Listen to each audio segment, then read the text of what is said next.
Salut à tous, c'est Audrey, j'espère que vous allez tous très bien. Aujourd'hui, je vous propose de réaliser une recette de banana bread aux épices avec des noix de pécan. C'est vraiment très bon et vous allez voir qu'il y a de l'amande, il y a aussi de la noix de coco, il y a plein de choses, plein de saveurs. Ça donne beaucoup de goût et de couleur à ce gâteau et c'est vraiment fameux. Allez, vous êtes prêts? Toutes les étapes en vidéo, c'est parti! Pour cette recette, on aura besoin de 100 g de farine. Ici, c'est de la T55, de la farine de blé. Il faudra 100 g de noix de coco râpée, 100 g d'amandes en poudre. Ici, j'ai un sachet de levure chimique, ça correspond à 11 g. On aura besoin de 40 g de noix de pécan, une pincée de vanille, 40 g ici d'amandes effilées, 15 centilitres de lait d'amande, une pincée de sel, une pincée de cannelle, une pincée de noix de muscade, 3 œufs en entier et ici 3 bananes. Et on aura aussi besoin de 30 g de sucre de coco. Si vous n'en avez pas, vous le remplacez par du sucre normal. Le sucre de coco a un pouvoir sucrant plus fort, donc c'est pour ça que j'en utilise pas trop. Donc si vous utilisez du sucre normal, vous passez à 60 g. Voilà, si vous mangez un petit peu plus sucré. Allez, c'est parti pour cette recette. Dans un récipient, je vais placer le sucre de coco avec les œufs.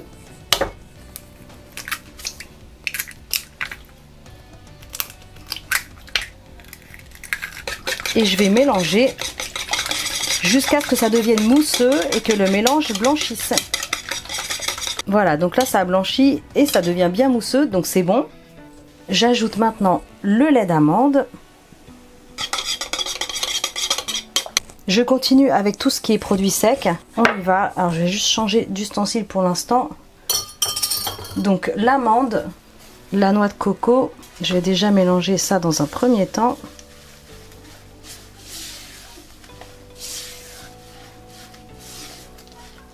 Je continue avec la farine,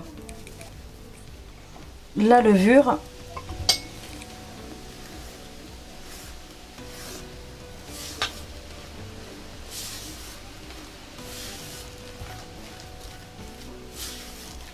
je continue avec une petite pincée de sel, la vanille,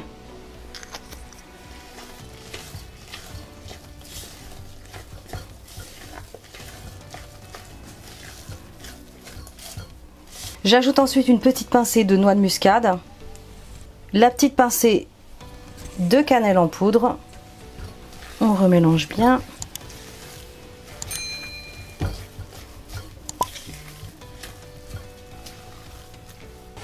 Alors ensuite, je vais éplucher mon morceau de gingembre. Donc si vous n'avez pas de gingembre frais, c'est pas grave. Vous utiliserez du gingembre en poudre. Donc pas de panique. Pendant ce temps-là, mon four est en train de préchauffer, 180 degrés. Hop, je vais venir râper le gingembre. Et voilà. Donc on l'ajoute. Je remélange.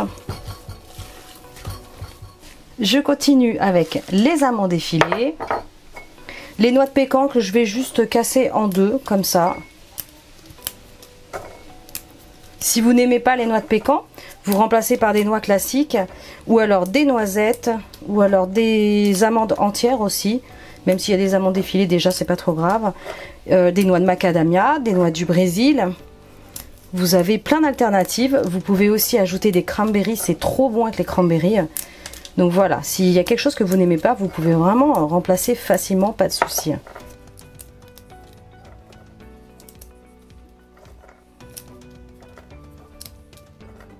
Allez, je remélange.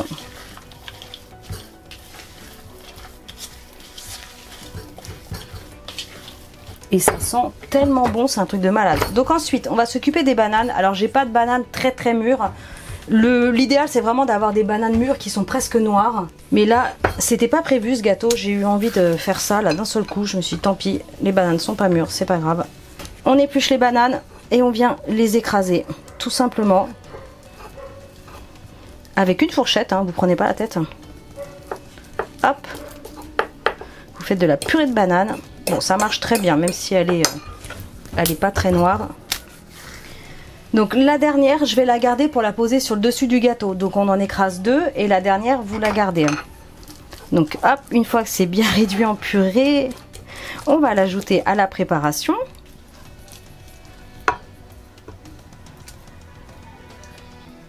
On remélange de nouveau. Ça sent tellement bon, c'est un truc de malade. Ok, on est bon. Je vais placer tout ça dans un moule et c'est parti.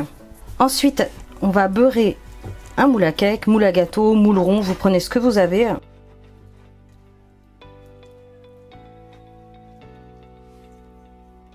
Alors, mon plat est bien beurré.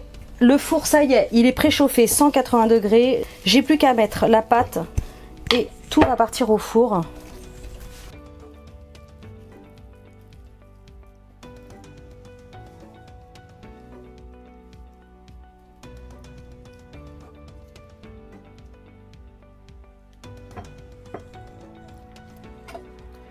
Allez, on répartit bien. Allez, ensuite, je coupe la banane en deux et c'est parti. On va les positionner comme ça. Je vais appuyer. Et voilà, donc c'est parti pour au moins 45 voire 50 minutes. Comme d'habitude, je reviens vers vous pour le temps exact. Et je vous dis à tout de suite. Ok, donc le banana bread est prêt. Il a passé exactement 55 minutes dans un four à 180 degrés et je l'avais mis à mi-hauteur. Donc là, quand on plante la lame d'un couteau, elle doit ressortir sèche. Donc c'est bon, voilà, impec. Et ben, il n'y a plus qu'à. Je vais attendre un petit peu qu'elle refroidisse, je vais le démouler et je vous montre tout ça. Ok, donc là, démoulage impeccable. Je vous raconte pas toutes les bonnes odeurs qu'il y a dans la cuisine entre le gingembre, la cannelle, la vanille. Waouh, la banane, ça sent merveilleusement bon. Je vais le couper. Il est encore beaucoup trop chaud, mais j'ai trop hâte. On y va. On va couper de jolies parts. Ah, il y a les odeurs de noix de coco qui arrivent là. Waouh. Alors, comme je vous dis, il est beaucoup trop chaud. Hein. Normalement, il faut laisser refroidir. Il fume encore le gâteau, pour vous dire. Oh là là, magnifique. Oh. Allez, c'est parti, dégustation, je vais me brûler, je sens, ça va être pas cool du tout cette affaire. Je vais couper un petit bout ici. On a un petit peu de tout. Alors, regardez la texture. On a une texture très très humide, vous voyez. Hyper humide. Oh là là. Allez, c'est parti. On y va, on goûte. C'est très bon. Oh, c'est chaud.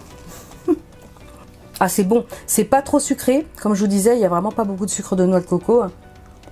Oh là là, c'est bon. Les noix de pécan.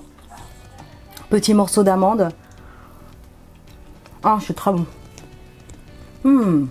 C'est canon. C'est vraiment mortel.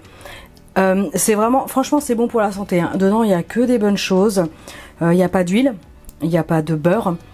Et comme je vous disais, peu sucré, beaucoup de fruits secs. Il n'y a pas beaucoup de farine, on a mis de l'amande, de la noix de coco, de la vanille. Franchement, c'est très très bon.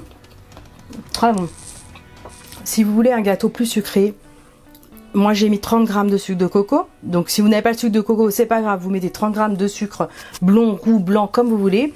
Vous triplez les doses. Alors vous les doublez si vous hésitez un peu et vous les triplez si vous voulez quelque chose de plus sucré. Mais franchement, ça le fait. Ça le fait, c'est trop bon. Foncez, vous pouvez manger ça à 4 heures. Vous faites des bons goûters pour vos enfants. Vous prenez ça dans une petite boîte que vous emmenez en balade. Si vous êtes à la montagne, à la mer, en forêt, peu importe.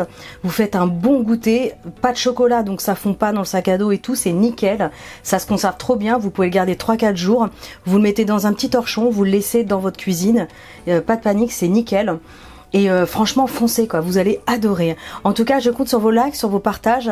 Abonnez-vous bien sûr à ma chaîne si c'est pas encore fait. Foncez, faites des photos, rejoignez-moi en story sur Instagram et sur Facebook. Vous cherchez Choc Miel, vous me trouvez et vous verrez comme ça toutes les belles stories et toutes les belles photos que je fais. Allez, en attendant, je vous dis à très bientôt pour des recettes super méga gourmandes. Ciao!